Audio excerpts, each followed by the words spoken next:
Hi, Linda here. Well, these challenges can be very challenging and really thought-provoking. Maybe more so for the person doing the speaking than the audience. And I'm not going to go back and edit any of these.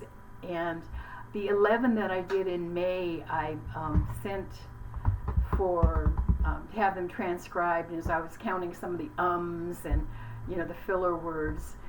So personal growth includes video today. So that's that. Oh, one thing that I did.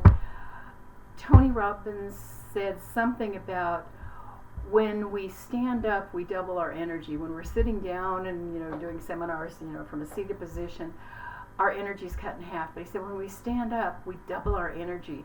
So yesterday, I went out and bought a desktop standing desk. It's kind of like an extender. So I'm standing now. If I get tired of standing, I can just lower it with the push of a button. So I think that's pretty exciting. It feels better too. So that's my story, and I'm sticking to it. Remember, we are the media now. Let's free occupied DC.